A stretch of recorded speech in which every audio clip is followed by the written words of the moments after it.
There's a lot that has to be said about a particular topic that has been in the works for quite a long time. But it's not something that can be talked about just in public because, well, it has a bad omen.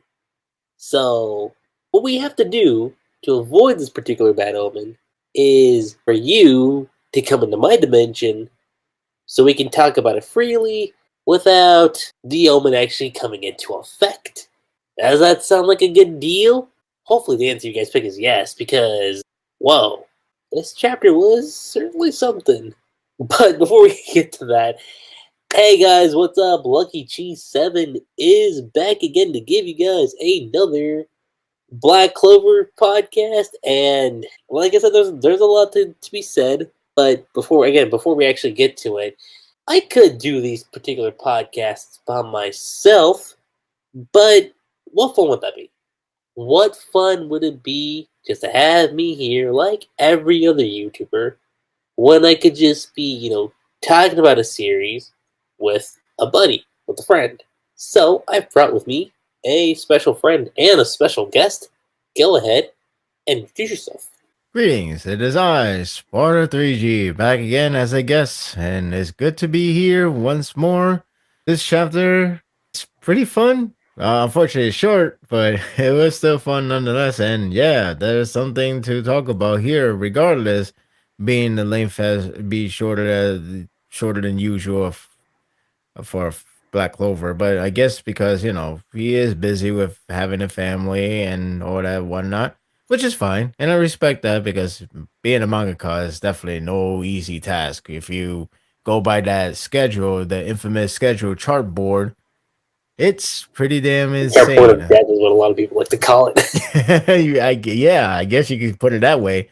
But yeah, if he is granted to have a time with his family, that's actually pretty nice to hear for once in terms of like the background of a mangaka lifestyle. But yeah, even so, I still felt this chapter was really fun to read, and there's stuff to talk about, and can't wait to discuss with Lucky Chi as always. I mean, especially like just to piggyback off from what you said, especially after the last arc that we just came from, which again is still pretty recent that it ended, but again, 2 years. We've been in that arc for almost 2 years. It was a solid 2 years. Make no mistake about that. But after a crazy arc like that, I think Tabata has warranted enough time to be like, already established this as like the comedy romance arc, which in a way this still kind of is. I think he does kind of deserve some R&R and like, okay, I still want to tell my story, but I do think I should maybe cool down a bit, especially just coming off from the last thing. But we all know exactly what we're here for. Latest chapter, which we're actually going to get into, is chapter 222, or triple two, as like I would call it. Straight twos. Yep, Very easy to remember. 3 twos. And that starts out with actually a very, very visualizing color page of Dorothy just winking at, like, hey guys, remember me? Peppy Onechan here? So, again, your boy first impression of Dorothy just waking up from that. That still sticks with her. Yeah, that's still in my memory every time I think about it. Like, man, the reaction I had was really was something else. I kind of wish I live reaction on my face just reading the chapter. Like, I did not see this coming. I mentioned this many times, but it still astounded me. I don't know why. Maybe because I'm so used to the character to be always the way how the elf was like, and when she was controlling authority body, the pretty serious, very I forget what this type of trope they call it. I don't remember the name, but it's like those type of serious character, a serious female character that like very spooky, dark, and sinister. Whenever It's you not a tick her off, yandere, is it?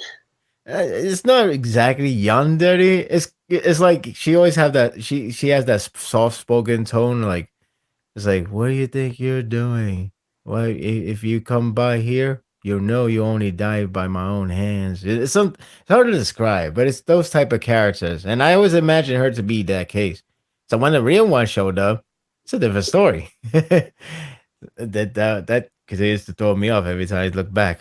Yeah, you've kind of got like this sort of Alice in Wonderland kind of approach to the color page, which I think is, I mean, actually, yeah, it kind of does look like it because you got the teapot sets and everything. Only, actually, no, that's Beauty and the Beast. I'm getting my Disney movies mixed up, but besides the point.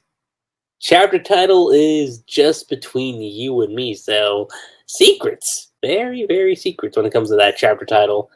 And also, we get the cover for Volume 22, which I don't know if we actually did a predictions round on this, but like the volume cover itself is actually really cool. And I had to really think about it because given the context of what's said on that color page, it's like, all right, so it features the battle with the demon, and it's the climactic end to the revival arc. Now they haven't exactly revealed how long that volume stretches out up to, but if I had to take a guess, I'm gonna say if we're going by the usual pattern that's been going on since volume 18, which has been like 11 chapters. I want to say 216. So from 206 to 216 will probably be how long the volume is. But just to go a little more into the cover, like I like that it's between Lumiere and Lit. And it actually does make a lot of sense when you correlate that to the situation that was going on in that particular volume. So I was like, well, we could probably get some other stuff, but the fact that it's just on those two, especially when you consider how that arc ends, actually does make a lot of sense that those two are pretty much like the center stage, not even just center stage, but like just the main focus of that particular volume cover. It is Sparta, fitting. yeah, I was gonna say, what's your thoughts on it? I mean, I understand, like knowing how where the chapter ends, where the volume ends in terms of chapter length. Knowing that, as well as knowing the arc itself, it's actually a fitting image because it is a battle that has been fought for so long, and it revolves with those two characters. That's where the origin begins with. So it's pretty much having those two characters, like they finally get to live in peace or die in peace in this case, actually, because once the battle is won, it's like finally after so long, those two go to the afterlife as they deserve. Only this time they'll be in peace rather than like all trouble or just have to bet on hopefully on the next generation to take care of him, the devil that is. But now, it kind of has that sign of saying like this is there's this is the ending. This is the end of the arc, and this image it addressed how reflects the end result for them. Like they got the peace, they finally finished the battle that has been fought for so long time. And yeah, I thought it was a fitting image. I mean, maybe if people wanted to see like Sekri, maybe she would show up in the next volume cover. It's bound to happen one way or another. I mean, we already know the official color already, so we're good. Yeah, we already But know what she looks like. yeah, exactly. So we're good with that. But I thought it's a fitting image because it pretty much describes the entail of the arc, as well as what reflects it, who was really involved with this arc, aside from the protagonist and the other characters. Because this is essentially their story, their battle, their war, and now is at the end. Hey, why not end it with a pleasant note? So I thought it was a good cover overall. And actually, if you think about it, like if it does, like assuming the volume does end with 216, considering that it's the end of the first saga, which I'm gonna assume is called the Elf Saga, which would make a lot of sense if that's the case. It would actually show like, hey, like first 22 volumes that you got the Elf Saga. I don't know if Viz is gonna do that. It's like sometime later on down the road, like, yeah, here's the first 22 volumes of Black Clover, the Elf Saga. I'd be like, huh, all right, it's kind of cool. I guess you can say it would be kind of similar to what happened with like One Piece, Bleach, and Naruto, where with Naruto, part one ends, first 27 volumes. Here's your first set. Bleach, I think, was what? I want to say 22 or something. They didn't exactly finish up Soul. Actually, no, they might have finished up Soul Society. I think. I can't remember. I try to remember. It's Yeah. been a long time. A One Piece, I know they covered at least up to Alabasta. I know that much for its first manga box set. Yeah, I think so, right? Yeah, Hmm. because I know box set 2 was up to what? I want to say Skypiea? Skype. Was it Skypiea? It should be. I mean, that is the next arc after Alabasta, if I recall Yeah, right. well, I Skype. mean, with the exception of mini arcs, but still. Let's see, Skypiea. I think I think box set 2 goes all the way up to Water 7, right? Yeah, it is Water 7. What, box 2? Yeah, box set 2 does. Dang, I was sure it was Skypiea. I don't remember being that sure. Well, it starts with Skypiea. That's what it begins with. Box set 3 goes all the way up to the New World. So if it came down to that, it'd be like, well, I could see them doing that, but that's like jumping way too far ahead in terms of how they're going to structure that. Because at some point it's going to happen. I mean, Fairy Tail's already getting it right now, so who knows? Give it like maybe another 4 or 5 years, we'll get something. Maybe. We'll see. Transitioning over from that, we actually get over to where the chapter actually starts, where we see Dorothy actually continuing to clear out the rubble from the battle's aftermath. And you get some of the citizens going, nice! I think we've moved most of the bigger rubble to the dream world now, right? And then she's winging over at like some of her squad mates, like, then I'm off to take a break. Keep up the good work, everyone. And they're like, yeah, yes, ma'am, Captain Dorothy. Man, the captain's really awesome when she's awake. Well, amazing, but same thing. It's the same thing, but yeah, he's not wrong. It's like, man, well, when she's not asleep, she's actually really cool. She'd be awake more often. Wonder how does she end up sleeping and standing still? I'm curious. Like, Was there like a how did her hibernation squad? period or something? Like, I'm curious how the squad reacts when it comes to her sleeping. Like, Like, I how do actually they go want to on know, missions? like, how did they, like, does she recruit them while she's awake or she's asleep? Like, oh, this is pass the message down. You're in the team. Yay. Something.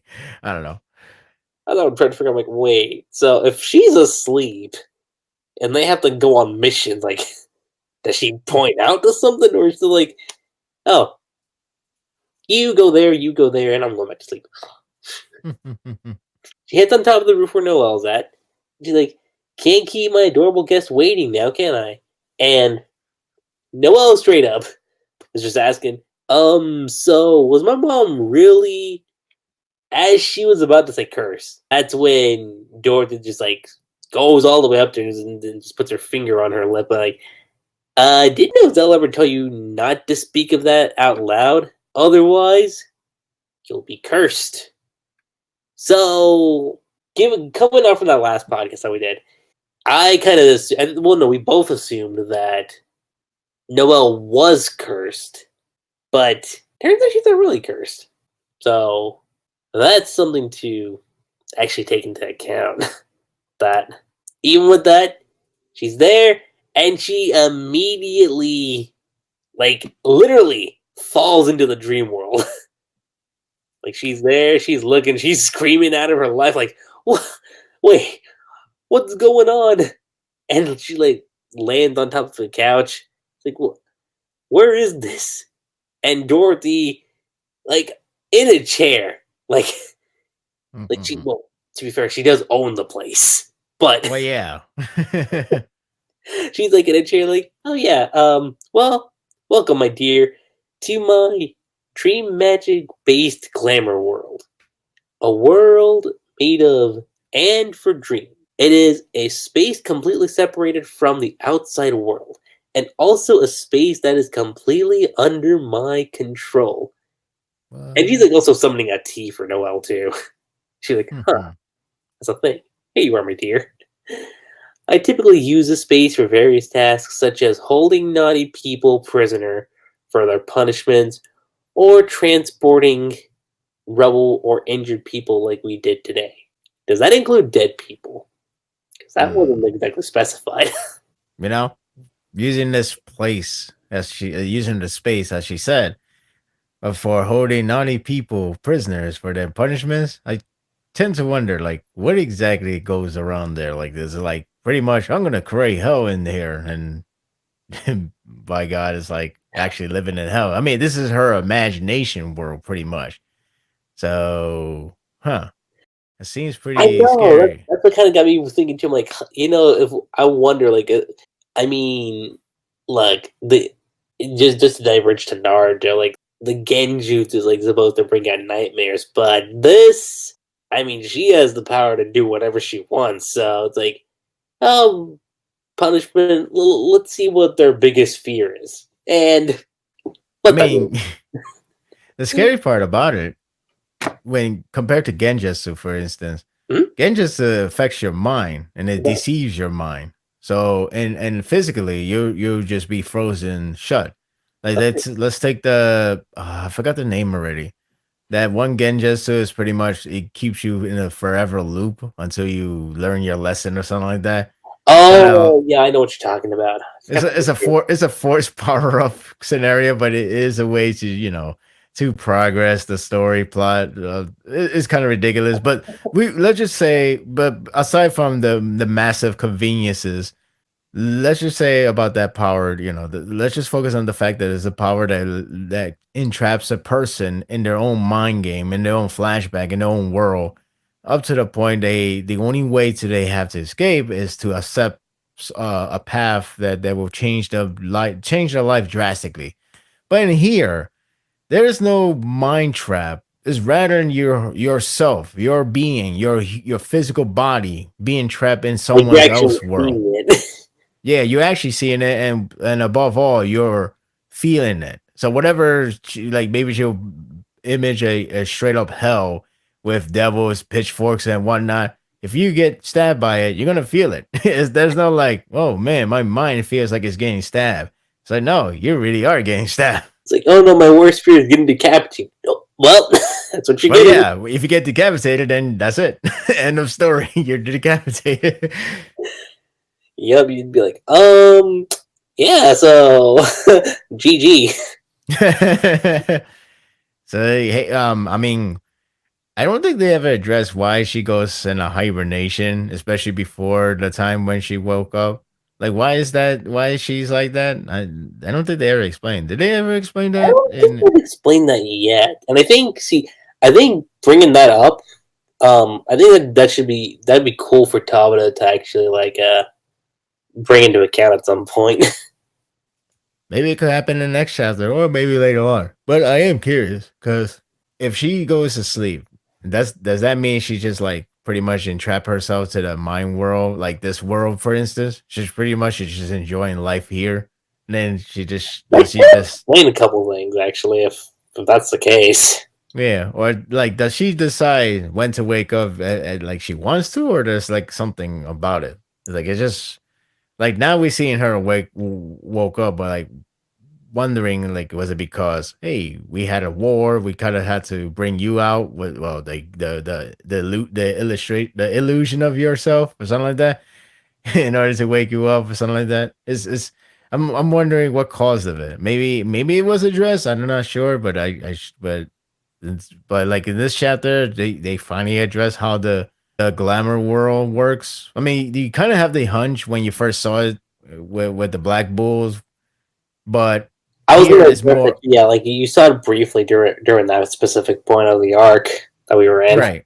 But this time we were more addressed carefully and like pretty much we get the clarification on how exactly does it work. So we now know that this is her world. We now know she could control it and she could bring up a different imagination based on her knowledge, which is which the funny part comes through in the next scene, but we get to there now. Yeah. So like it's funny. It's funny you actually bring that up because Noelle's again having the tea, just sipping, like looking at this. She's like thinking she's kind of pretty much kind of projecting how we're thinking. Like, huh? How is it possible to use magic on such a large scale?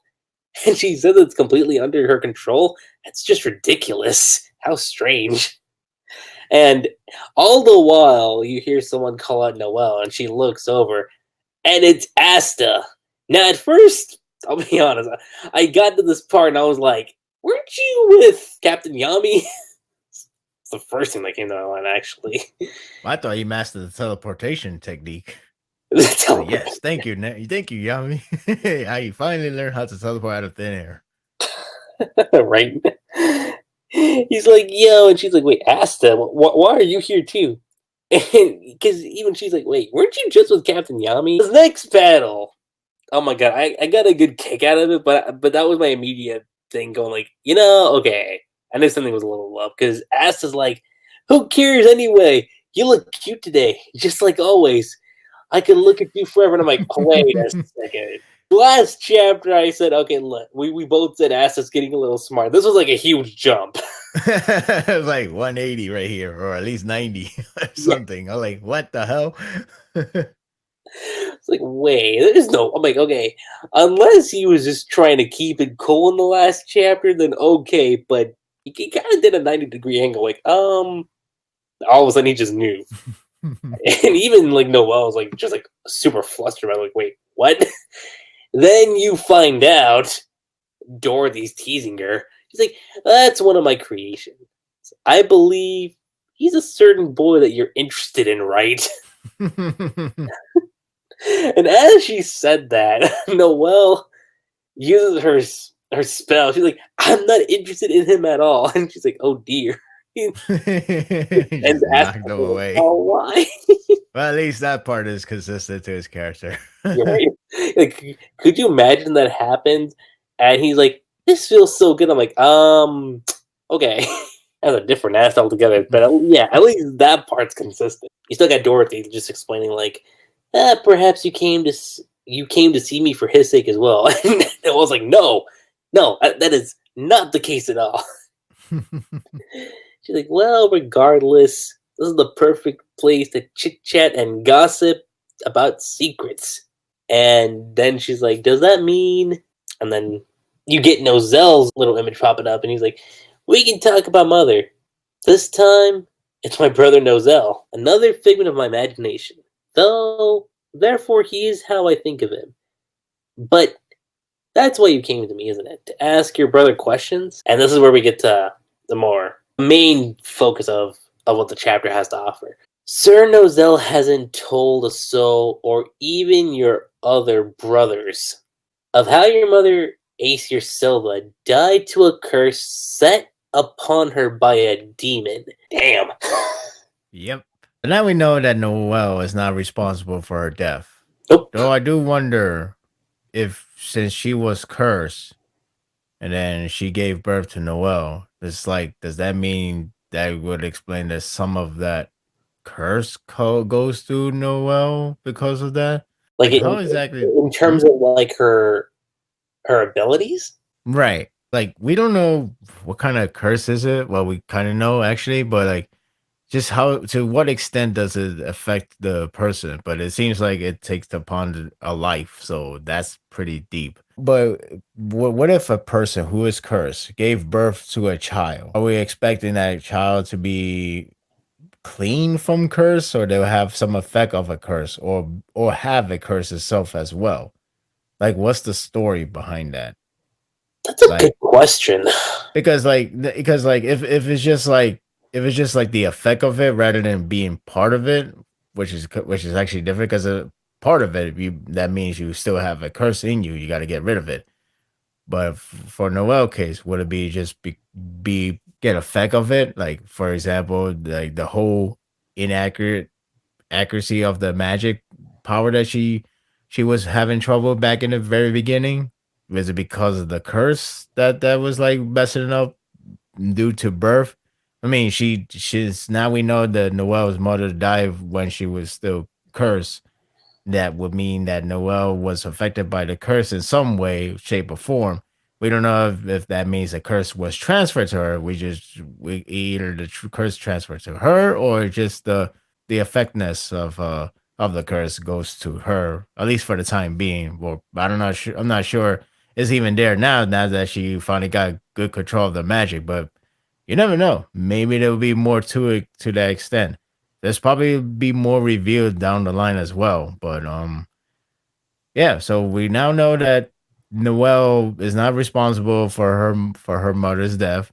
It's just a curse that's set upon. And I kind of try not to jump. Well, it actually explained the next part. The reason why Nozel can't tell anything is because if they say anything, they will be cursed. So it's kind of like what series did this before? It was a series that once you say something, they were like, well, I guess Naruto sort of did it, but it never went through it. They just I would gives have you said Harry Potter, but I don't know. kinda the yeah, maybe you could say that, but the idea is that the once you bring a mention of the curse, you will be cursed. So if Nozel spread the words, not only he will be cursed, but so is his family, and that's a huge risk to take on. A huge And that's why, yeah, and that's why the brothers, what's his brother, Solid, for example, solid, yeah. yeah, that's why he's like, straight up hating on Noel because like he pretty much believed the idea that Noel take the life of their mother. How dare you? You're worthless. You're scum. You're the worst of the worst. Nozel, like, I guess he plays along a little, but it would explain why once Noel was getting better at everything, it would explain why Nozel pretty much accepted her easily rather than like, you're still scum. I don't trust you. I don't like you still. No matter what you do, you're still the worst of the worst.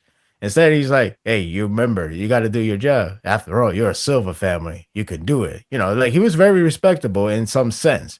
Was. Like early on, he wasn't, but it's more like follow the guideline of the family where everybody was hating on her because nobody knows, but that's the only thing they could go by. They could only go by Yeah, I like, want to hey, also no, explain a couple things too with, and sorry to interrupt, Sparta, no, but no, it's all right. I just want to say that actually does explain his first appearance too. Like when you see him like talking down Noel, because like when you see the other two siblings, like they're really like going in at her, but Hmm. you look at Nozel.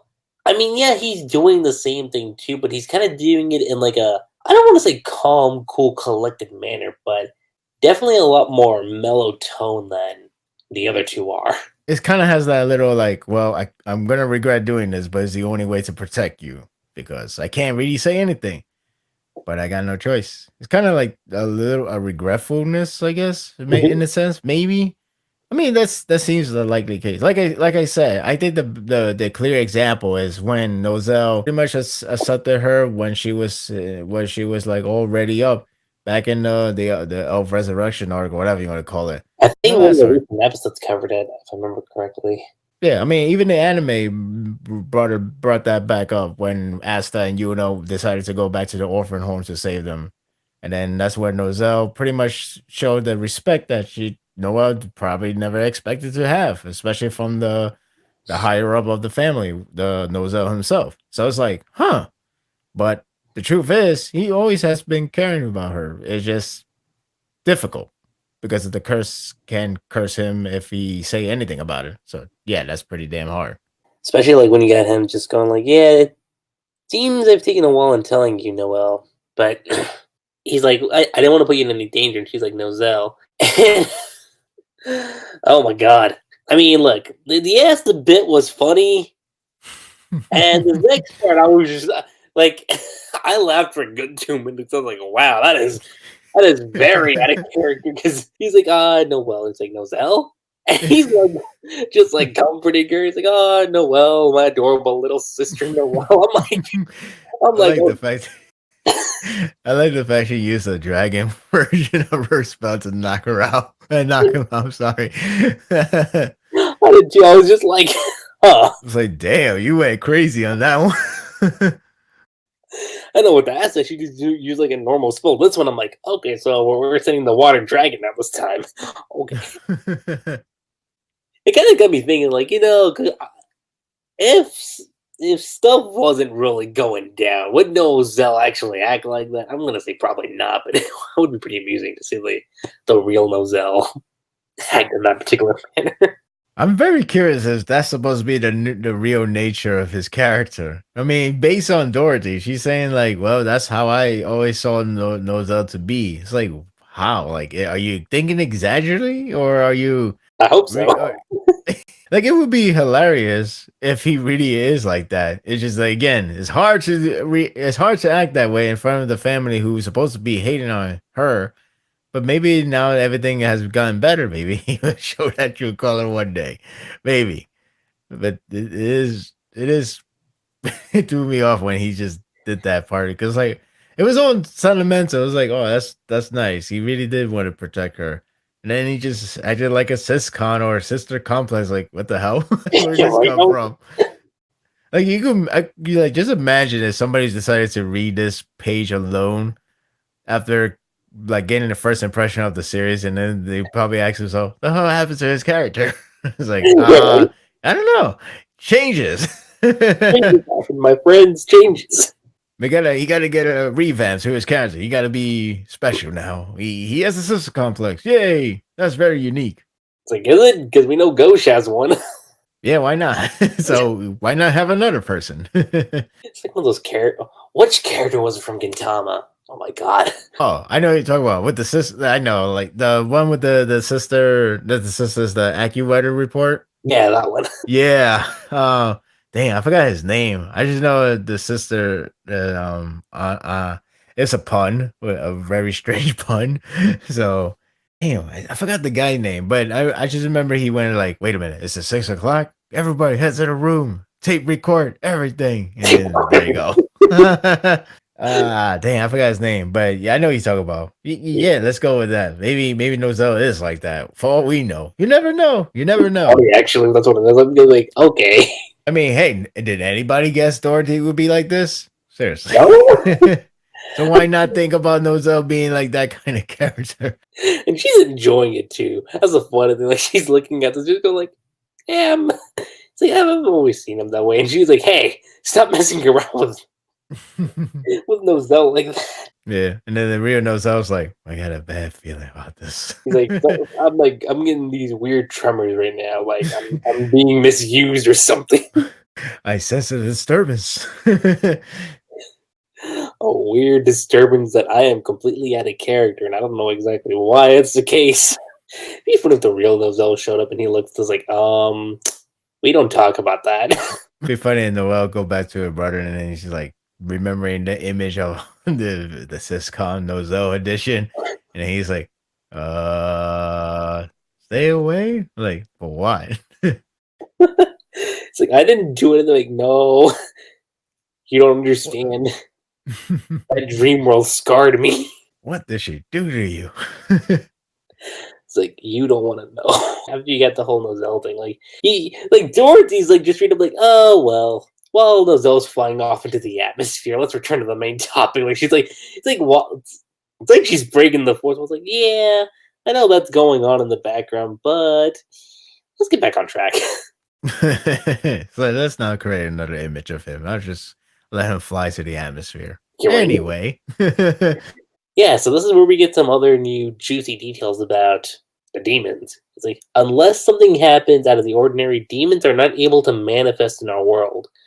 Mages would use forbidden spells, which would allow them to sacrifice something to make a contract and gain the slightest bit of power from them.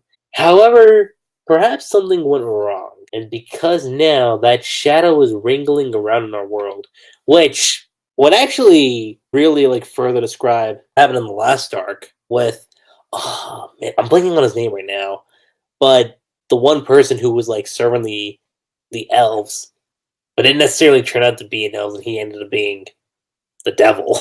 So, Crap. Yeah, I forgot the name. Jimmy, let's go with that. It's Jimmy. Isn't the word devil supposed to be Jimmy? I think so. That's what one of the anomalies asked me, like, Jimmy. I was like, wait. Oh, you meant the devil. Huh. I actually tried to find out who the hell is Jimmy in Black Clover. Who's Jimmy? I was like, oh yeah, the devil. The devil himself. Guess we never got the name of that devil. I mean, now we know they do have name, especially towards the end, but in terms of the word devil, as people like to address him, we don't know his name, so we try to call him Jimmy. Pretty much. But yeah, that is actually kind of interesting. Just, I mean, yeah, you could say it's something we could have interpreted from that particular arc, but to give further information on it, I thought was like really fascinating. What about you, Sparta? What was your thoughts about learning about this tidbit about the demons and how they're able to exactly come into pretty much the world of but Black it, Clover? but I thought it was pretty interesting because now we could establish that whenever there's a demon out there, then there has to be a summoner out there. Unless the demon outlived the summoner, then well, there you go. But the only way that the demon could show up is due to the mage, where they had to do the forbidden spells, whatever it is. But the point is, if that's the case, that means you kind of you technically have two villains for the price of one. So yeah, like okay, basically demons are treated as summons, while mage are summoners. Simple as that. But now it will make you question like if that demon shows up, who's the one to summon you? I mean it depends really like how old are they from? Like maybe they're like 500 years ago. It's like okay, it's kind of hard to figure out who the hell summoned that demon. I mean, for all we know, maybe we'll find out how the word devil showed up in the first place. Like, hey, maybe the minister decided to summon for selfish reason, and then something happens, and then he tells the nobles, "Hey, the elves has an incredible mana. Steal them. Cool, thanks." And then that's It would what we explain got. something. I mean, like, yeah. So we now we know that there must be an origin to everything for the demons. So whenever there's a demon, there's a summoner, and that's interesting because now we can figure it out. There's gonna be like two villains. Of course, again, it depends on the demon and the timeline. Like, hey, the demons lasted 500 years, so I guess the summoner is dead unless he has immortality. But we'll see. I thought it was interesting how this is newly developed for about demons. I guess that means the only way we get to see a lot more demons is either they put themselves to their world, or we just had to wonder what summoners has been summoning these demons. So now that begs the question: did that person that's cursed on Charlotte may have summoned a demon before, or is you just use a forbidden magic that came from the outer world? What could be? And who Really heavy started thinking. this? It's really Hmm? heavy thinking, actually. And who started this trend of demonic rituals? Like who started this? Like, hey, guess what? There's a way to summon demons. Really? I want to do that too. Like, who started this thing? Like, where's the origin of like bringing them to this world? I would have said maybe The like during tablet. No. the, Huh? oh, the fucking, always goes back The, to the damn tablet. the incredible tablet that has bazillion storylines in there. I mean, how did you find out about the origin of the tablet? How do you find out the secret to the eye power tablet? Tablet. Here's how the tablet will work. You will need a standard 5 leaf clover grimoire. That's how it's gonna start off. You're gonna get one story. Then you're gonna get another variation of the 5 leaf clover grimoire that'll reveal another story, and then another Oh one. Then my it's gonna be like, goodness. okay. It reveals so many stories, even if there's like 8 lines. Apparently, you can find out bazillion storyline within each lettering. Like you go, one letter will equal 5 paragraphs, something. I don't know. I don't know why that tablet keeps on changing. Maybe when we get introduced a tablet in Black Clover universe, if it would be the ultimate plot device for tablets to use. So wait a minute, you're telling me these demons are actually from a different dimension rather than the world, as in like they're Earth number 616 or something? Yes, that is true. How do you know? That says in the tablet. Like, god damn it, the damn tablet has too much answers for too good. Oh god, For those of you unaware of what we're referring to, it should be pretty obvious. boy, tablet has all the answers. Even though it used to be one answer, And they said it was one answer, but apparently it became every answer. Oh god. Anyway. Let's not forget about the legend. Oh, the good legend. Yeah, there's a story that I never told you guys, but there was somebody that ate a special food that decided to give all the mana to the universe. How do I know about this historical fact? Well, the tablet That says was so. sense, though. I just hope nobody decided to change it, but that would be impossible unless you have a special bloodline. But if you somehow did it, then I call BS.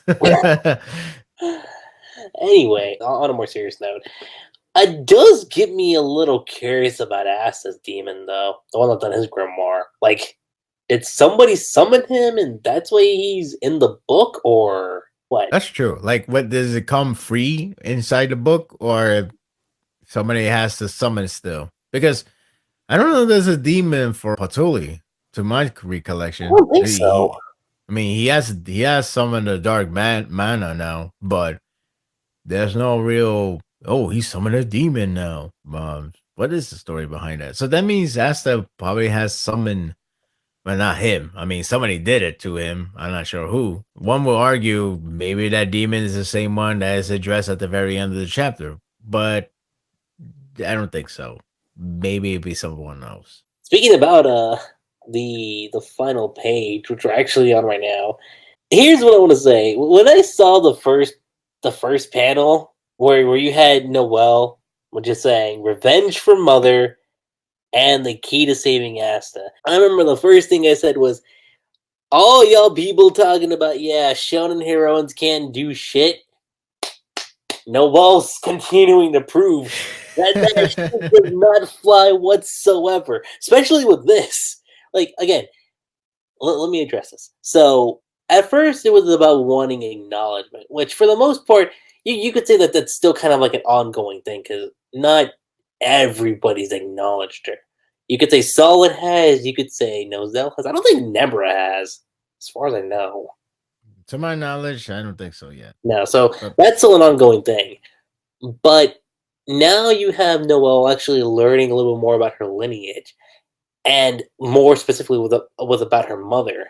And now that also brings up a new driving force for her wanting to get revenge on what happened to her mother, but at the same time using that as a way to also correlate back to Asta because he's kind of been dealing with that particular scenario too ever since the what was it, the Witch's Forest arc, I think.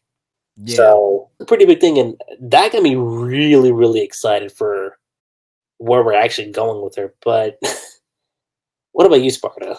I'm just happy that she has a target now.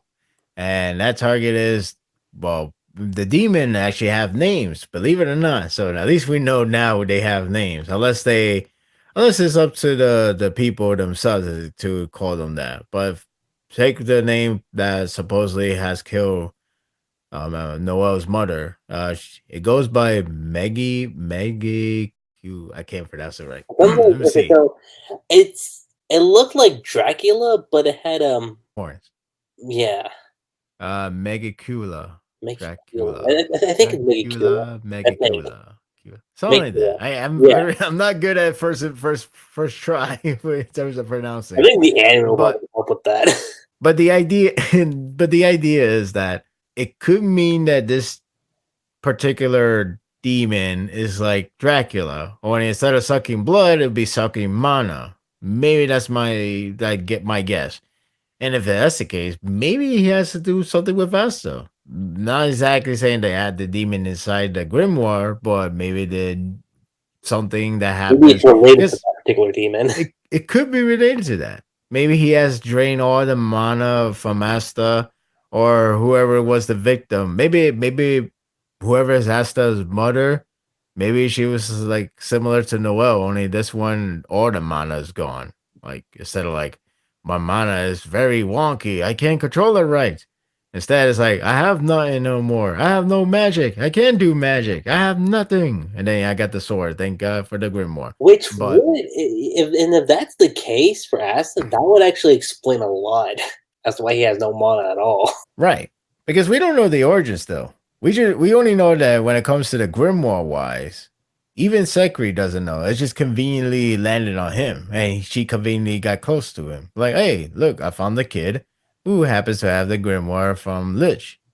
But that's it. There's no like, oh, I'm the one that gave the book to Asta. He deserved it. I'm the one that made it happen. It's like, no, nobody knows what happened. Nobody knows why he has it. Nobody knows why he has a demon inside.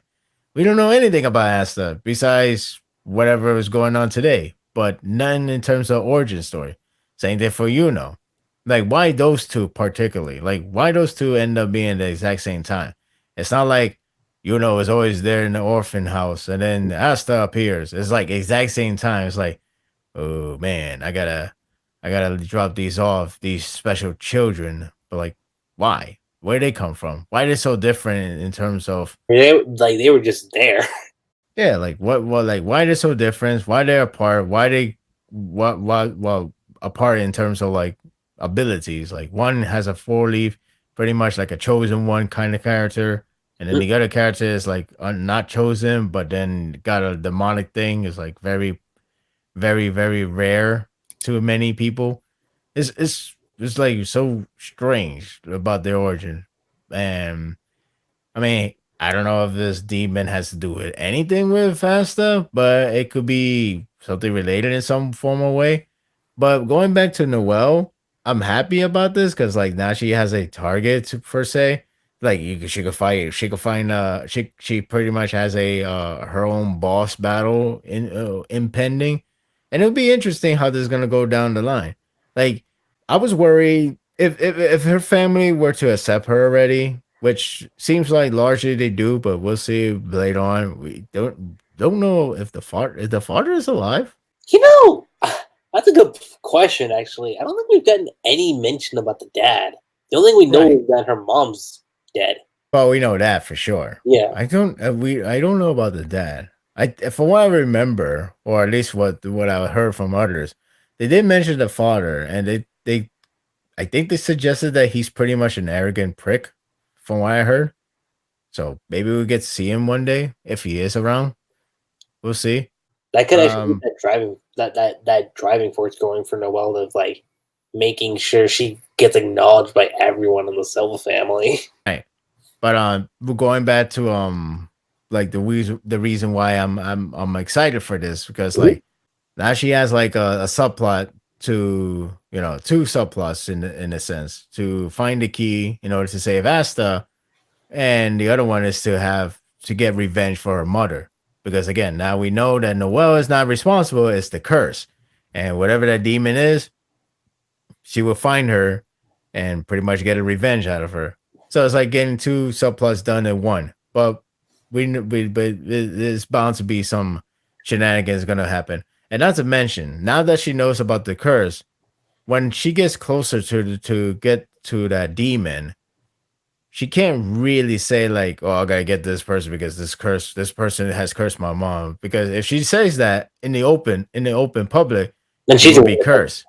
Yeah. So this is gonna be very tough to try to like what to say. Well, I can't say convince, but pretty much like try say like Black Bull was traveling and then she found the location of that demon.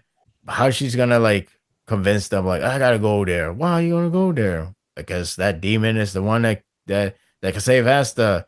And that demon, I really want to destroy that demon because it's for my mom that she put a curse. And then if that would have been if that would have been the case, bye bye her. But how she would convince them if she can't say anything about the curse? Like she would be same place as Noelle, where you can't say anything to the family. It's like no, Noelle didn't do that. That was because our mom was affected by a curse. It's like they can't do anything. They can't say anything. Could you write So it down? That's what I'm wondering.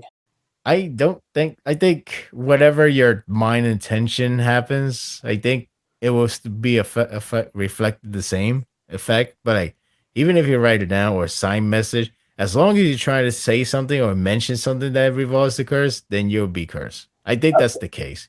I mean, like I mean, like I'm pretty sure that's always been the case for a lot of stories, even if they never really Like say it addressed out it loud. completely. Yeah. Yeah, like Because there's a lot of stories they say like, "Oh, I cannot tell you about it because I'm sealed. If I say something, my body will shut down or something."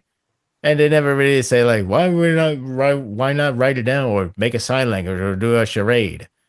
But that's ultimately when it comes down to it. When it comes down to it, when they say they can't say anything, they mean anything, like in any shape or form. That's the way I see it for a lot of literature, at least. That makes sense that way, actually. Man, it's crazy. Yep. Magicula. Magicula. Ma- Magicula. I think that's Magicula. When the anime comes to this episode, we'll have a pretty good understanding on how to pronounce the name. yeah. Definitely that. Little side note, but Kohi, take notes. Man, chapter overall, I'll say it was an amazing chapter. I mean, it was like grade plus ish, but then these last two pages, I was like, okay, you got me. You really got me on this path of like, okay, so we're still on this train for Noelle, and she is gonna continue to go up, which I like seeing. I don't know what shonen female character I could compare her to, but I guess I could say as of right now, Noelle's kind of like in a league of her own. I don't know about you, but that's the impression I'm getting so far. But Noelle being a league of her own Mhm. in terms of heroine? Yeah, Yeah, in a sense, in a way, you could say that. I mean, at least compared to other battle shonen, yeah, with a few exceptions, but yeah. But I do feel that Noelle has been treated carefully and with a lot of care. It's kind of rare. Well, maybe not rare, but it's you always hear so many people shoving in like they never get focused because once you have the rival guy, that rival guy will get more focus. But in this case, you know, doesn't get as much focus as Noel, at because least the way I see it. yes, I know he doesn't. He doesn't get that much. I mean, he gets focused, but it's not like I'm gonna to the overshadow point. you. Yeah, it's not to the point where it becomes like so unbearable. It doesn't at that point. But it's pretty crazy just to see with where we're at right now with Black Clover. You got any predictions on what you think might happen in the following chapter? Based on the little subtitle, I'm gonna say The next time, who are Aston and the team going to have to fight? they probably gonna meet. I feel like the next chapter might be getting ready to start the actual arc rather than the mini arc that we're in. I feel like Yeah, we're about to start getting ready to like get the actual arc, unless it goes to another comedy chapter in the based on the what you call it preview. Who are Asta and the team going to has a fight? Maybe they're gonna fight Seki. Ooh, that'd be hilarious, actually. I am top tier. I don't know. Maybe it could happen, Make, but make it fun when you bring the king in too. oh god, the king is gonna fight. It's gonna fight the Black Bulls. Oh boy, After fight. what he, after what he showcased in the elves invasion, like yeah, right. he can't, Well, he can't, his ego has no bounds. it doesn't. I was like, yo, this king is actually gonna do something. Nope, doesn't even do It's a sad excuse. I want Seki to go overpower. Oh man, he's so top tier now. Seki is amazing character. You know, you messed up the person they have to fight is Jack the Ripper. Oh wow. Like Noel just thinks back like, yeah. Not exactly friendly, guys. Well, No. no. Especially with how he treats his squad mates. No. But I mean, like that's the end of the chapter overall. And I mean, in terms of my predictions, I think they're pretty much kind of like on par with yours. I do think if we still have anything else left from this little mini arc, it might be for like half the chapter, or if not, like just have like one final wrap up chapter, just to be like, okay, so this is what we have in store, and the final pages of the last chapter. I could be wrong about this. Could be like, all right, so now we're going in this direction. Whether it's Spade's Kingdom, which more and more likely, I think that's where we're gonna go. I think. Unless Tabata's like, yeah, we're gonna go to the Heart Kingdom. Not my ideal choice, but alright. Guess we're going there. Yeah, so that's just my little predictions right there. And the final thing I actually kind of want to talk about, and I actually want to say this for the end, were the extras that we got. So, first one we got is a riddle. Black Clover riddle time. You get Noelle, you get Asta, and they're just like, if the Black Bulls were to have foot race, who would come in last place? And then you just got asked, like, I got physical strains for days. And I was like, Charmy's usually pretty nibble, but maybe her. He's like, the answer is luck because What? he's shockingly slow. Wow. Text. Wow, that was stupid. Yeah, right? Interesting. You want to test Hmm. that theory? Damn. Like he just popped in right behind him, like, all right, let's test. Like, how about we don't do that? Not to mention, you also have Nero's troll face in the corner.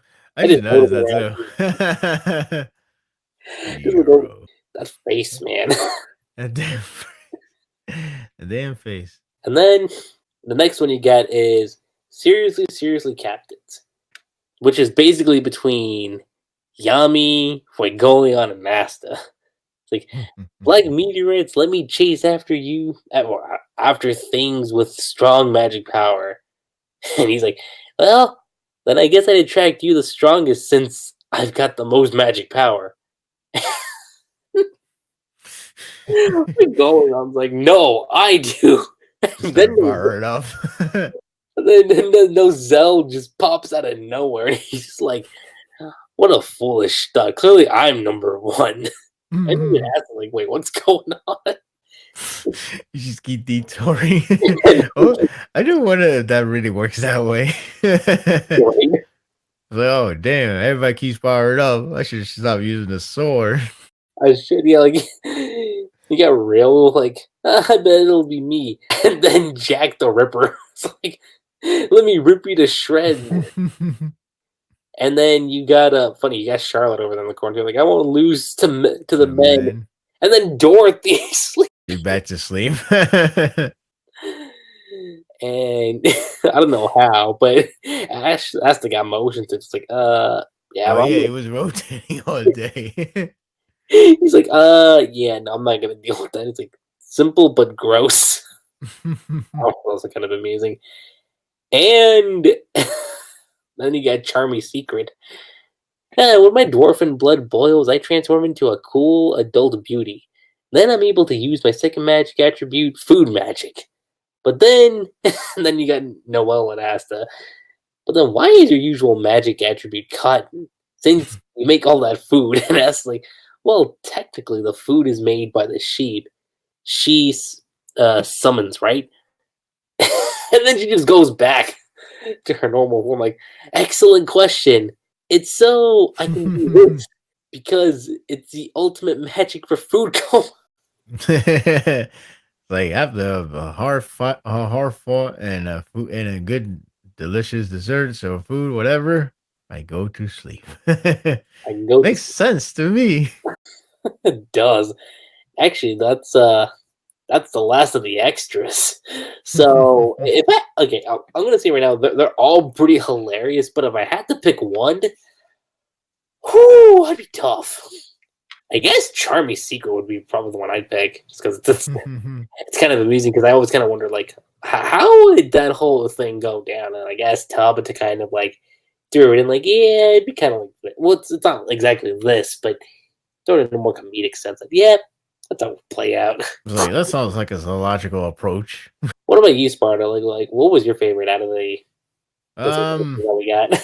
I feel like seriously serious captains could actually happen in real life. Like, what if you just find somebody that just happens to be powerful as just as the one guy and after another?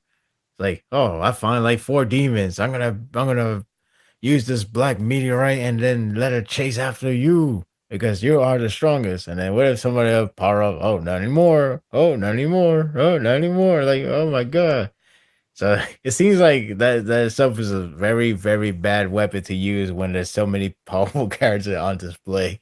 It sounds like that's a logical approach that could actually happen if Salazar wants to be comedic, wants to have the battle go in a comedic fashion. Like, oh no, this person happens to be the strongest. No, this person. It's like, I guess you could say that sword will be it will be the worst weapon to use in the Dragon Ball universe. Everyone would just constantly power up and like, oh no, not anymore. Oh no, it's Goku. No, it's Vegeta.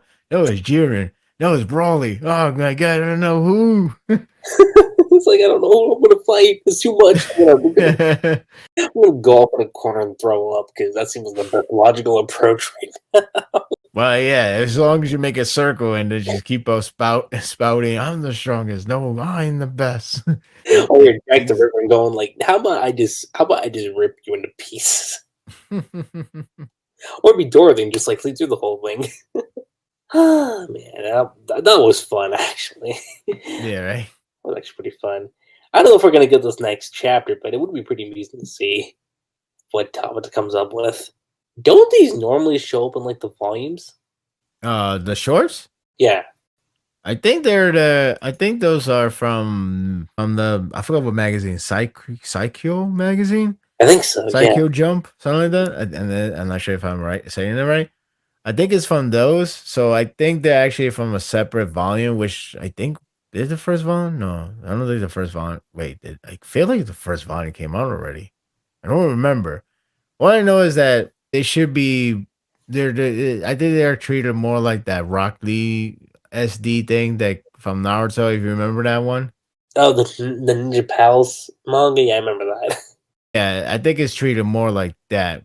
So I don't think they come in a volume unless I'm wrong because I don't have any volume. So do tell me if I am wrong with that one. I'm gonna have to check back at that actually. See if there are any of those. But other than that, I'm trying to think like if there's anything else we can talk about because I think we've pretty much covered everything. Yeah, actually we have. I mean, it was a short chapter, but pretty insightful nonetheless. I was. And we could continue talking more and more about what's to come, but there comes a point where you're like, well, yeah. So at the moment, I would just say let's just wait and see what happens. Next chapter should be interesting. And as we've been saying, it's going to be really interesting to see where Noelle goes, and more particularly where all the Black Bull members are going to be, because not exactly still known about where we're going to go just yet. But like I've said, probably Spade's Kingdom. I'm going to say that. We're probably going to go Spade's Kingdom. My best guess on that. Aside from that, you guys, that is pretty much it. Sparta, it was really great having you on board again for another Black Clover discussion, as always. Yeah, it's always great to be part of this. It's always great to talk about Black Clover with a friend. So I was happy to be here. Can't wait to do the next one. Same, especially with where we're going to go. And yeah, aside from that, guys, that is pretty much it for this Black Clover podcast. I'm Lucky7. Sparda3g. And we will catch you guys next time. Peace.